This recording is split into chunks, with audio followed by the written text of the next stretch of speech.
police brutality? What's going on in this country right now? Well, first of all, picking and choosing whether you want to be silent or not about race, that's a privilege in and of itself. But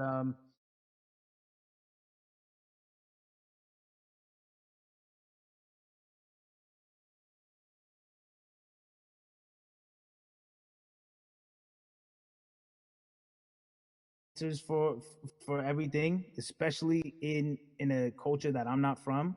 But that's why when we decided to raise the money um, for Black Lives Matter organizations, when we raised 500,000, we got on the phone with some of the women who started Black Lives Matter. I got on the phone with Tamika Mallory. I was on the phone with Karen Civil and talking with my friends to make sure the money went to like the correct places, and people who really need it. It's just about listening. That's Well, all. It's about listening.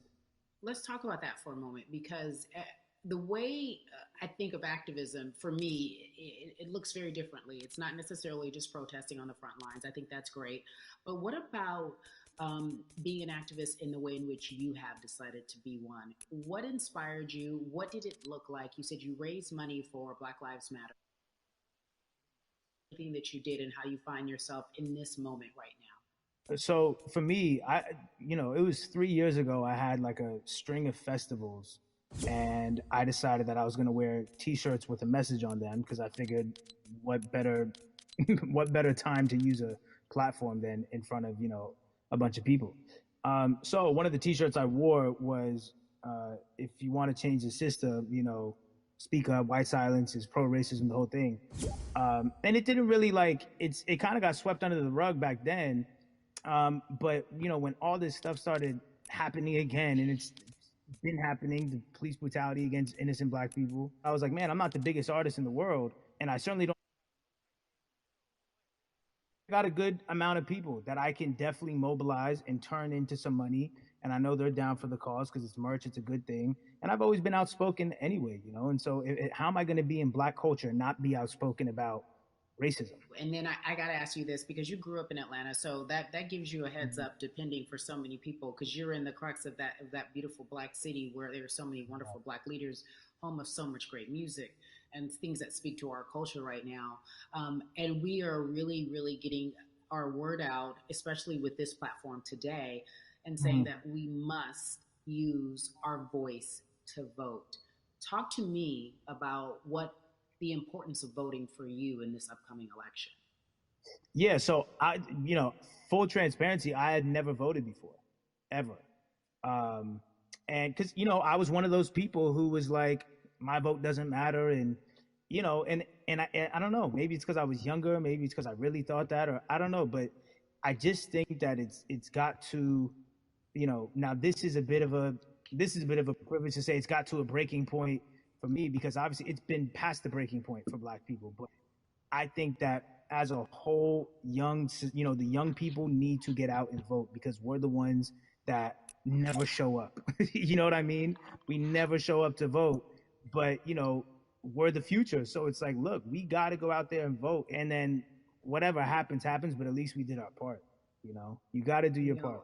you're very candid in saying that you just decided to vote, and I think there's a beautiful irony in the fact that you have your fans saying, "Because of you, I'm voting," Right. and there's something beautiful about that. But I want to know why now for you. Why in this moment is it important for you to vote, and what hit your spirit to say, "Yes, this is the time to do it"? Honestly, because I think that George Floyd really woke up a lot of people who, including myself, who I was vocal and outspoken about racism. I put it in my lyrics. I put it on T-shirts. I would talk about it in interviews. Like, I was vocal about it. But that video in that moment, I think me along with a lot of other people just kind of was like, all right, like words are simply not enough anymore. We gotta do something, whether it's raising money, whether it's voting or all the above. Like we got to do something. And I'm ashamed that it took that for me to be like, I need to raise money and I need to vote. It's a shame, and I don't know. I guess it snapped a bunch of people out of it. And even if you were vocal and whatnot. It's time to actually put your money where your mouth is. It's time to go vote. It's time to just stop talking about it and be about it. And it's been time for that, but like I said, I'm ashamed that it took me this long to actually really, really be about it, but I'm here now. So, Russ, we all know that this is going to be your first time voting. Tell me what that Yeah. experience is going to be like for you in terms of what you're excited about. I think you know what it's gonna do for me? It's gonna let me know that I'm contributing to something bigger than myself, and I'm actually putting my money where my mouth is, and I'm being about it. Because for so long, and I know I'm not alone with this, but you know standing on the outside and just screaming about this and that and this should change, and it's like, all right, but did you vote? you know and so I know it's going to feel good to know that I played a small role. And that's the problem. I think the mentality of like my vote doesn't matter needs to be changed to my vote, albeit small, does matter. It's a role I'm playing, and if I play my part and you play your part and he and she plays their part, then we make a difference. But it'll feel. I have a feeling it's gonna it's gonna feel very, very bigger than me. I think when you realize that giving uh, actually feels better than receiving, that's when you start wanting to do your part and contribute. So, voting is an easy way to give. You know. Yeah. To whom much is given, much is required, and you have been given a huge platform, and we are so grateful for you, Russ. Philanthropist, artist, community activist, first time voter. We appreciate you for doing Yes. this, okay? Thank you. I appreciate y'all.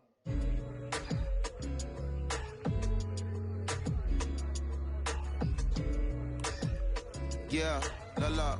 So, cities like Atlanta and Chicago have been at the forefront of the discussions, especially now in this country when we're talking about COVID 19 and systemic racism, as well as police brutality and what we can do in this country. Again, we're continuing our conversation, letting you know that your voice is your vote and your vote is your voice. We can change where we are in this country. Currently, I'd like to welcome in Chicago Cubs right fielder Jason Hayward. I appreciate you. I brought in Atlanta and Chicago because I know you grew up in the metropolitan area of Atlanta, more specifically McDonough. Let's be technical, and and you have been very vocal throughout this entire time in terms of what I've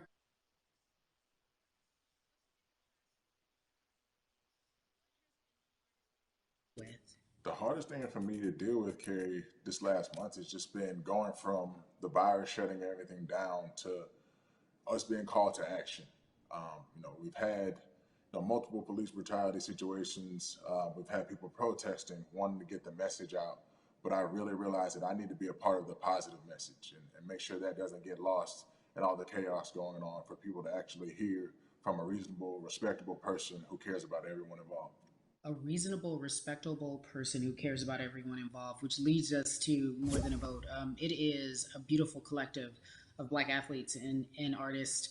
You are a part of that. Talk to me about why that's important for you right now. On this, be a part of that collective.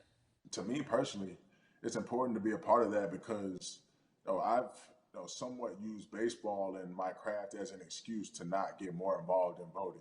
But I can't any longer use baseball and work as an excuse not to get educated and not also to show people like at any moment in time, any walk of life, we can make a difference. So tell me in your words, what does activism look like for you? In my words, it looks like LeBron James, the biggest athlete right now on the planet, speaking up and breaking the ice for everyone. But I think for the first time, people see and hear from us. So now we have white teammates, we have other people speaking up and realizing, okay, like this is how we go about doing this. And to me, right now, social media, athletes speaking up, entertainers speaking up, like we're trying to do with More Than a Vote. You said something I thought was so key because covering sports for so long, I know that it's tough for black players specifically in Major League Baseball to talk about how they feel. Adam Jones did it in a very eloquent way early on, but there are very few that are vocal. You said you all were afraid. Why use that word and why were you afraid? You was afraid because in 2019 there were 68 of us total, and there are 38 teams. There's 25-man roster on each team. There's a 40-man roster, which is on each team as well. And there aren't many of us. So we're outnumbered in that sense, but not always in a negative way when it comes to our teammates and our clubhouses. But to get to this point, you have to move a certain way. You got to be careful what you say. You can't ruffle feathers. You can't come off in any way. Much like other black entertainers, much like yourself, probably having to live through life every day. But to get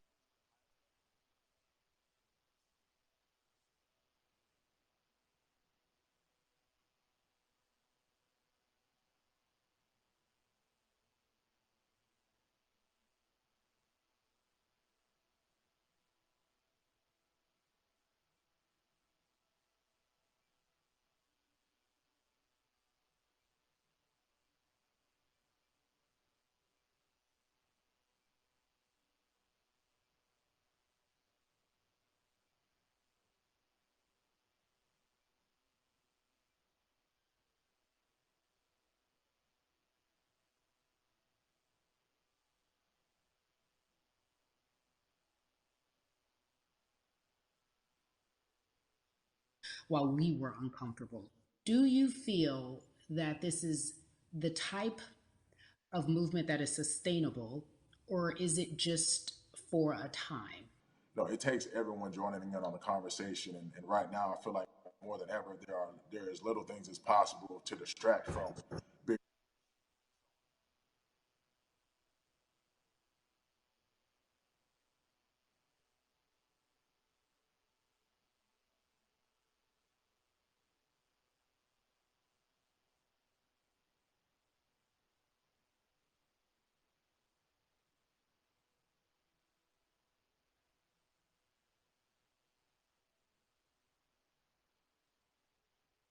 More comfortable, feeling more safe to share how you feel about social injustice and police brutality.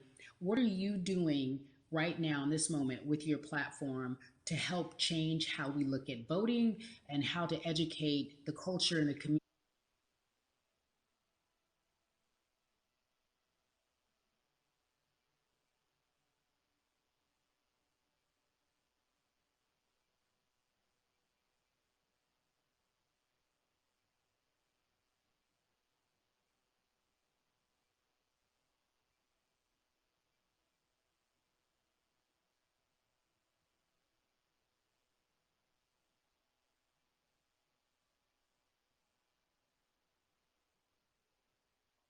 It's finally the time to show people that you can use your voice in this profession. You don't have to be afraid. And to me,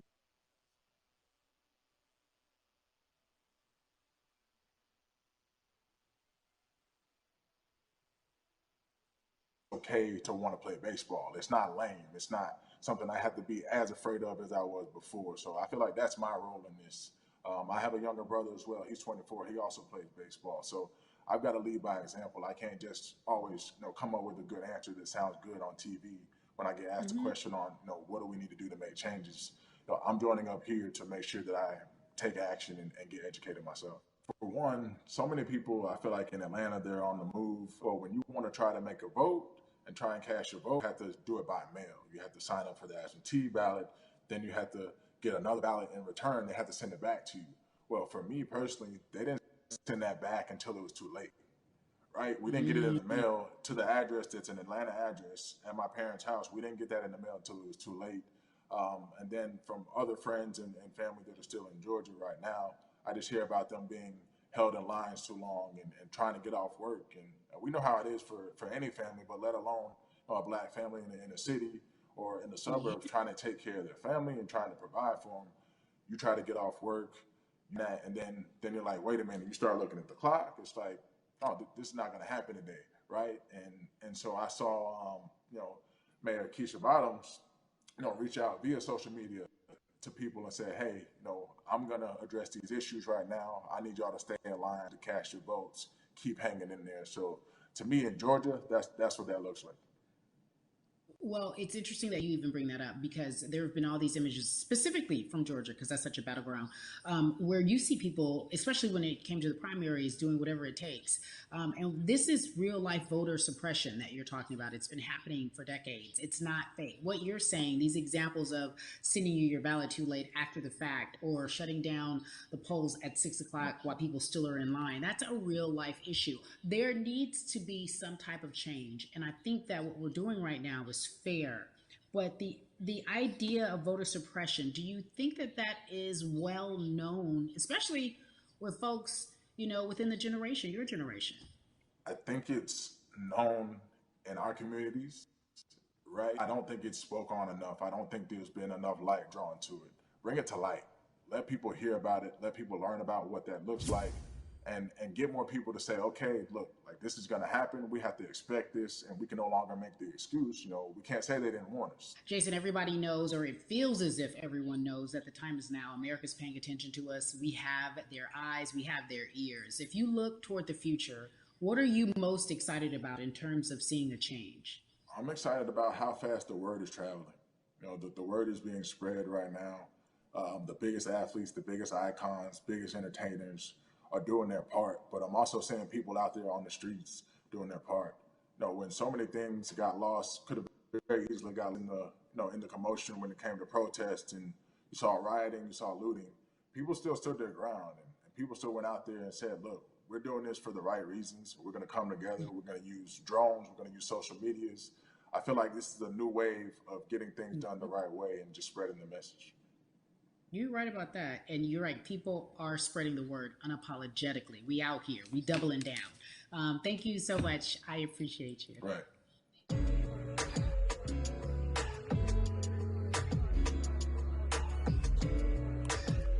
Yeah, la la.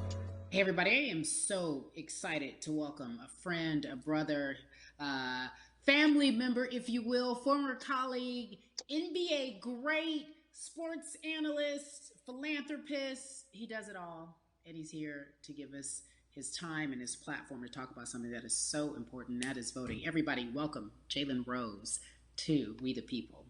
Talk to me about how important it is for the people who know you and love you and look up to you. Why is it so important that you use your platform to talk about voting? Initially, we have to get past the stigma of the mental systemic racism that comes with the presidential race, governors, mayors, senators, judges. We've been conditioned to believe that our vote does not matter. So usually when we looked up at all of those races and people that were running, not only did they not look like us, we didn't believe they were there to represent our best interest. So therefore, as a collective, we didn't mobilize until Barack Obama, and we felt a sense of hope that finally our country is going to do something that we felt would never happen in our lifetime. And I remember being at the inauguration in 2008. I made sure I was there. And we voted. In 2016, we didn't vote, Carrie. We didn't vote. And so many people try to make this political. This is not political. Me telling somebody to vote is like telling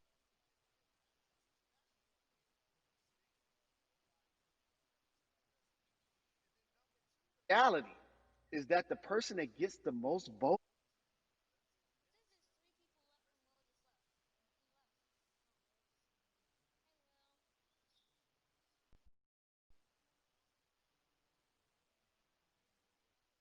chose the president. And if you put all of their pictures up, I'm pretty sure they look a lot more like each other than they look like you and I. How about that? And then the third thing, especially in urban environments, oh man, they create barriers for us, Carrie. It's like you got to jump over the fence, you got to run past the dog, you got to jump on the hood of the car. The lines is 5 hours long. You get up to the poll and they don't work. Elderly people working in the city, while they got the young people who understand technology working in the suburbs. Like, these are all systematic things that try to discourage us from voting. And then finally, we don't have a day off to vote. We need to work. So we don't get a day off. It's going to be a full day. and I got to work to pay my bills. So you know what I'm going to do? I'm going to mail in vote. And you know what you want people to realize, that that counts too. So your vote will be counted if you're able to mail it in. So those are a few things that I hope that we can do and mobilize. And shout to LeBron and his team. Shout to you and everybody involved. We will make a difference. Well, let's talk about more than a vote.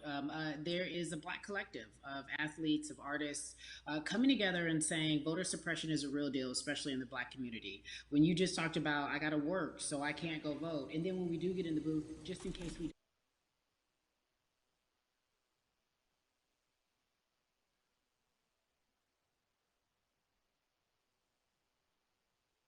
it's about the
And to entertain. And we use those vehicles.